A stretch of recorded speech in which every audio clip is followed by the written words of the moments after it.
नमस्कार मित्रांनो, मी तुमचा अमय आणि पुन्हा एकदा सगळ्यांचं स्वागत आहे आपल्या नवीन व्लॉगमध्ये। आणि मित्रांनो, नवरात्री चालू आहे। सर्वप्रथम नवरात्रीच्या सर्वांना खूप खूप शुभेच्छा देतो। आणि आज चाललो आहे 12 शक्तिपीठांचं अंशपीठ म्हणून ओळखलं जाणारं रावतळे येथील आई विंध्यवासिनी मंदिरामध्ये। तर त्या ठिकाणी आज दर्शनाला चाललो मित्रांनो। तर चला आपण व्हिडिओ संपूर्ण पहा आणि व्हिडिओ आवडली तर चॅनलला सबस्क्राइब जरूर करा। तर चला मित्रांनो, आपण चाललो आहे विंध्यवासिनीला।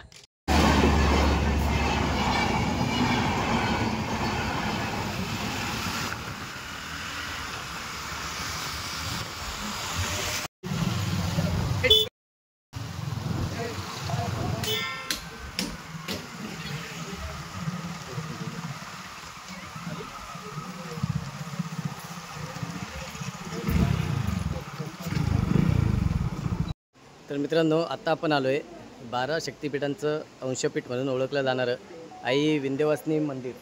माझ्या मागे बघू शकता, या ठिकाणी हे मंदिर आहे। तर आपण आतमध्ये जाऊया, दर्शन घेऊया आणि आजूबाजूचा परिसर देखील पाहूया। चला।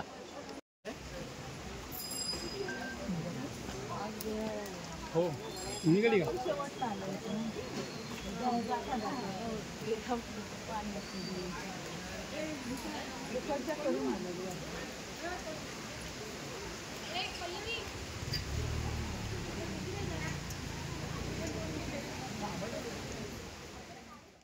इसवी सनच्या 8व्या शतकात चाणक्य घराण्यातील सम्राट पहिला पुलकेशी याच्या कारकिर्दीत चिपळूण येथे एक मोठा चितीयज्ञ सोहळा पार पडला होता। या सम्राट पुलकेशीची माता शिलाहार घराण्यातील होती। तिने आपल्या माहेरी हा यज्ञ घडवून आणला होता। त्याच काळात सध्याची श्री विंध्यवासिनीची मूर्ती तिने दक्षिण भारतातून आणली असावी असा तर्क मांडण्यात येतो। आदिलशाही काळात चिपळूण आणि कोकण प्रांतावर 12 राव कोळ्यांचे राज्य होते। हे मासेमारी करणारे कोळी नव्हते, तर हे डोंगरी कोळी होते। हे सारे राव ज्या भागात राहत ते हल्लीचे रावतळे। त्यांची ही विंध्यवासिनी देवी होती। या कोळ्यांचा पराभव करण्याचा आदिलशाहीने विडा उचलला आणि आकुस खान नावाच्या सरदाराला कोळ्यांचा पराभव करण्यासाठी फौज घेऊन पाठवले। तिसरा सरदार शेख बहादूर तो चालून आला, तो अगदी रावतळ्याच्या वेशीवर। आता आपला जर पराभव झाला तर तो शेख बहादूर त्याच्या धर्माला जागून आपली कुलदेवता विंध्यवासिनी भ्रष्ट करेल। या भीतीने कोळ्यांनी मंदिरावर दगड रचले। मंदिर असेच राहिले आणि मातीखाली गाडून पुढे छत्रपती राजाराम महाराजांच्या काळात शेत नांगरताना देवीचा कळस दिसला आणि त्यानंतर हे मंदिर उजेडत आले। तेव्हापासून श्री देवीची मूर्ती भुवरत होती। एका वेळी एकच माणूस जाऊन येत असे। त्यावेळी देवीचे 2 हात खंडित होते। जून 1983 साली अतिवृष्टी झाली। या अतिवृष्टीत जिकडे तिकडे दरडी कोसळल्या व मंदिराची हानी झाली।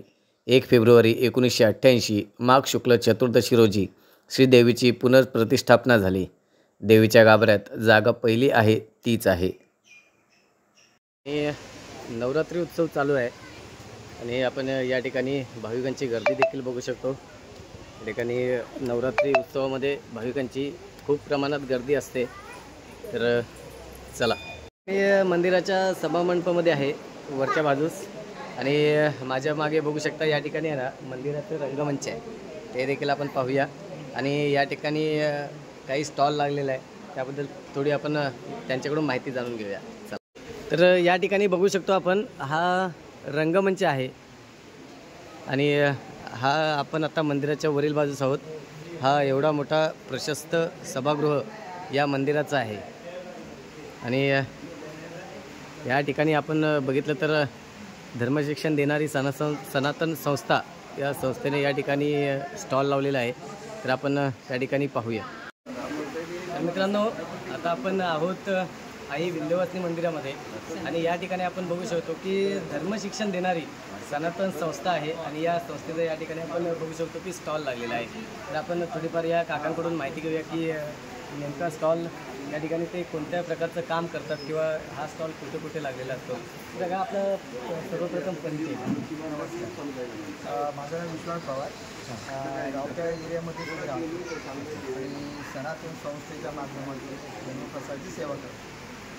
सनातन संस्थेच्या माध्यमातून आज विंध्यवासिनी मंदिरामध्ये या नवरात्रीच्या दिवसामध्ये आपला हा ग्रंथ स्टॉल आणि सात्विक उत्पादने सणाची असतात ते आपण तिथे स्टॉल करून लावतो दररोज. जवळपास 15 ते 20 वर्ष हे ग्रंथ स्टॉल इथे आहे.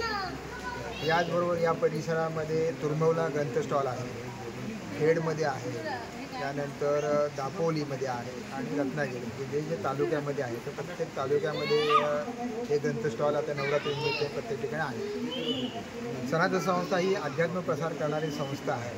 या संस्थेच्या माध्यमातून जे आपलं धार्मिक तत्त्वज्ञान धार्मिक जी माहिती आहे ती शास्त्रशुद्ध माहिती आज कुठे उपलब्ध नाही. ते सनातन संस्थेच्या माध्यमातून हे ग्रंथ जे आहे या ग्रंथांच्या माध्यमातून धार्मिक शिक्षण दिलं जातं. मग ते सत्संग असेल ते ग्रंथ माध्यम उपलब्ध आहे. त्यामध्ये आपण प्रथमतः देवपूजा करतो. ती देवपूजा कशी करावी, देवपूजेसाठी लागणारे जे साहित्य आहे ते कशा प्रकारचे असतात, त्याचं महत्त्व काय, अशा प्रकारचे आहे. किंवा आपण देवळात गेलो तर कोणत्या देवाला देवाच्या कळसाला दर्शन घेतलं पाहिजे देवाला, बरोबर की नाही. मग आपल्या आतमध्ये मंदिरात प्रवेश करताना आपण पायरीला नमस्कार करतो आणि मग तो नमस्कार करताना ज्या देवीचं आपण दर्शन घेणार होतो तर कशा प्रकारचा भाव असायला पाहिजे, अशा प्रकारची माहिती या ग्रंथाच्या माध्यमातून आपल्याकडून उपलब्ध आहे. त्याचबरोबर अध्यात्मामध्ये पुढचे टप्पे आहेत. म्हणजे आपण देवपूजा करतानंतर मग पुढच्यात आपण नामस्मरण येतो, सत्संग येतो, सत्सेवा येतात, त्याग येतात. म्हणजे आपल्याला जर ईश्वर प्राप्ती करून घ्यायचं असेल तर कशा टप्प्याने आपल्याला साधना करणं गरजेचं आहे. हे यामध्ये ग्रंथ उपलब्ध आहेत. हे करत असताना जे अनेक संतांनी साधुसंतांनी त्यांच्या प्रवचनामधून सांगितलं की बाबा आपण भगवंताची प्राप्ती करण्यासाठी आपल्याला षडविकारांचा त्याग करणं गरजेचं आहे. मग षडविकार म्हणजे काय, ते राग लोभ मत्सर म्हणजे काही सगळे जे षडविकार आहेत हे घालवायचे कसे हे साधुसंत सांगतात. पण त्यासाठी आपले स्वभावदोष निर्मूलन जे प्रक्रिया आहे, जे स्वभाव दोषामुळे आपल्याला आपल्या जीवनामध्ये त्रास होतो आणि आपल्या बरोबर असणारा पण त्रास भोगावा लागतो. ते स्वभावदोष कसे ओळखायचे, त्याच्यावरती कशा प्रकारचे मात करायचे, तर अशाही प्रकारचे ग्रंथ आज आपल्याला उपलब्ध आहेत. असे वेगवेगळे प्रकारचे ग्रंथ आहेत. त्यानंतर ज्या प्रकारचे वेगवेगळे हे आहेत म्हणजे असं आसपासच्या देशामध्ये आज काही ठिकाणचे वेगळ्या प्रकारचे लव जिहाद, लँड जिहाद असे वेगवेगळे प्रकारचे आहेत जे आज राष्ट्रीय समस्या म्हणून झालेले आहेत. त्या माध्यमातून हे ग्रंथ इथं उपलब्ध आहेत की अशा समस्या असेल तर आपल्याला कशा प्रकारे सामोरं जायला पाहिजे, कशा प्रकारे आपण वाचन करायला पाहिजे, असे एक समाजामध्ये जाणीव निर्माण करण्याचे ग्रंथ उपलब्ध आहेत. आणि मग आयुर्वेदिक पण ग्रंथ आहेत. आज पाहतो की आज वैद्यकीय क्षेत्रामध्ये आपला जुना जो काळ पाहिला तर गावोगाव आयुर्वेद उपचारच असायचे. म्हणजे ॲलोपॅथीच्या फार पूर्वी आता ॲलोपॅथी आलेल्या आहेत आणि आपल्याला आता त्याने डॉक्टर उपचार स्वतः फार महाग झालेले आहेत. तर आपल्या पहिले आजीचा बटोडा म्हणून असायचा औषधांचं, ते औषध दिलं की ताप खोकला काय सर्दी असेल तर आपोआप त्या औषधाने उपचार बरे व्हायचे. तर अशा प्रकारचे आज ग्रंथही आपल्याकडे उपलब्ध झाले की सर्वसामान्य व्यक्तीला जे आपलं जुनं ज्ञान आहे ते आता पुन्हा त्याचा अभ्यास करून आपल्या कुटुंबामध्ये आपल्या जीवनामध्ये त्याचा वापर कसा करता येईल ना हे ग्रंथ रूपाने आज उपलब्ध आहे.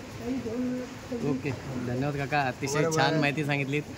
त्यामुळे आपण नवरात्री उत्सव चालू आहे आणि आपण या ठिकाणी भाविकांची गर्दी देखील बघू शकतो. या ठिकाणी नवरात्री उत्सवामध्ये भाविकांची खूप प्रमाणात गर्दी असते. तर चला